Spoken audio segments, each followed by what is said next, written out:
Bismillahirrahmanirrahim. Assalamualaikum warahmatullahi wabarakatuh. Perkenalkanlah, saya di sini perwakilan dari kelompok 3 sebagai moderator akan menyampaikan materi tentang memahami keterampilan pemimpin kelompok mata kuliah konseling kelompok. Dan sebelumnya saya di sini akan memperkenalkan anggota kelompok saya. Yang pertama ada Mbak Liani, NIM 11. Kemudian ada Mbak Mania Swananda Kirana, NIM 16. Kemudian ada Mbak Nisa Adila, NIM 31. Dan saya sendiri, Maulidia Isnakrota Ayun, NIM 32. Nah, di sini kita membahas materi tentang memahami keterampilan pemimpin kelompok. Dalam materi ini kita ada 3 sub materi. Yang pertama ada karakteristik konselor, yang kedua ada peranan konselor sebagai pemimpin kelompok, yang terakhir ada keterampilan kepemimpinan. Nah, materi pertama yaitu karakteristik konselor akan disampaikan oleh Mbak Nisa Adila. Waktu dan tempat saya persilahkan. Terima kasih atas waktunya. Di sini saya akan mempresentasikan tentang yang pertama yaitu karakteristik konselor. Terdapat beberapa karakteristik konselor efektif yang dikemukakan oleh para ahli. Menurut Rogers ada 3, yaitu yang pertama congruence, yaitu konselor harus memahami dirinya terlebih dahulu. Yang kedua yaitu unconditional positive regard, yaitu konselor harus menerima atau respect kepada klien walaupun keadaan yang tidak diterima oleh lingkungannya. Kemudian materi selanjutnya akan disampaikan oleh Mbak Liani. Silahkan. Empati adalah memahami orang lain dari kerangka sudut pandangnya.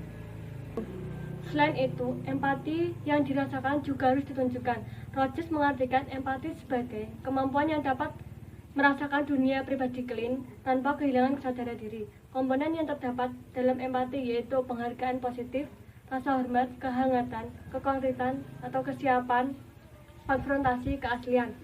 Secara umum, karakteristik kepribadian konselor yang baik berlaku di Indonesia telah diuraikan secara detail oleh Wills. Yang pertama, beriman dan bertakwa, menyenangi manusia, komunikator yang terampil, dan pendengar yang baik, memiliki ilmu dan wawasan tentang manusia, sosial budaya yang baik dan kompeten, fleksibel, tenang, sabar, menguasai keterampilan teknik, dan memiliki intuisi, memahami etika profesi, respek, jujur, asli, menghargai, dan tidak menilai, empati, memahami, menerima, hangat, dan bersahabat, fasilitator dan motivator, emosi stabil, pikiran jernih, cepat dan mampu, objektif, rasional, logis dan konkret, konsisten dan bertanggung jawab. Selanjutnya, peranan konselor sebagai pemimpin kelompok akan disampaikan oleh Mbak Mania Swananda Kirana. Yang kedua yaitu peran konselor sebagai pemimpin kelompok. Yang pertama, pemimpin kelompok dapat memberikan bantuan, pengarahan, dan campur tangan langsung dalam kegiatan dalam kelompok tersebut. Yang kedua, pemimpin kelompok memusatkan suasana perasaan berkembang dalam kelompok itu. Jika melenceng, pemimpin kelompok perlu memberikan arahan agar proses kegiatan dalam kelompok tersebut kembali ke tujuan awal. Yang ketiga, pemimpin kelompok memberikan umpan balik, baik tentang isi maupun proses kegiatan dalam kelompok. Yang ketiga, pemimpin kelompok mampu mengatur kelompoknya, karena pemimpin kelompok sebagai pemegang aturan dalam kegiatan di kelompok tersebut. Yang terakhir yaitu pemimpin kelompok dituntut untuk pandai memperhatikan setiap tindakan, ucapan, dan isyarat dari kelompok tersebut. Terima kasih Mbak Nanda. Kemudian materi yang terakhir yaitu keterampilan kepemimpinan. Saya akan menjelaskan ada 14 keterampilan kepemimpinan. Nah, yang pertama, mendengarkan secara aktif. Di sini, konselor yang berperan sebagai pemimpin kelompok harus mendengarkan secara aktif, mendengarkan semua apa yang diutarakan oleh anggota kelompoknya. Yang kedua, ada menyatakan kembali. Keterampilan ini merupakan keterampilan konselor dalam menjawab kebingungan dan aspek-aspek yang tidak jelas dari suatu pesan yang terfokus. Konselor membantu memilah dan memilih pesan yang penting dan membingungkan konselor. Jadi, di menyatakan kembali ini, pemimpin kelompok itu menyatakan kembali apa inti fokus yang dibahas dalam kelompok itu. Semisal ada konselor yang bingung, nanti konselor bisa menyatakan kembali atau menjelaskan kembali tentang apa yang dibahas. Kemudian yang ketiga ada merangkum. Keterampilan ini berguna terutama pada saat pergantian dari satu topik ke topik yang lain. Meringkas secara khusus diperlukan ketika konselor hendak mengakhiri suatu sesi.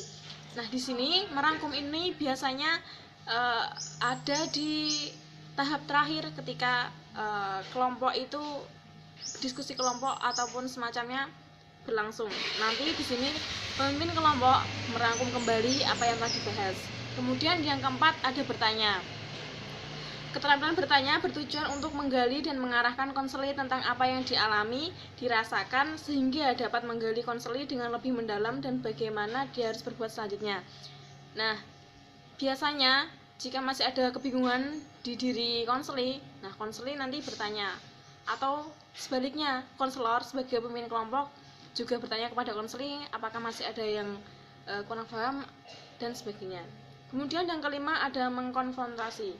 Keterampilan ini menjadi cara yang kuat menantang anggota untuk jujur melihat dirinya sendiri dan memahami hal-hal yang bertentangan dalam dirinya.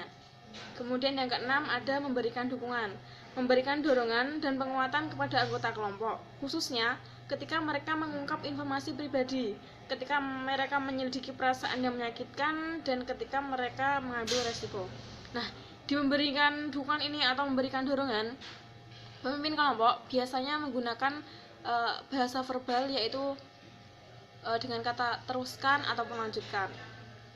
Terus yang ketujuh ada berempati, memperdulikan dan respek kepada anggota kelompok.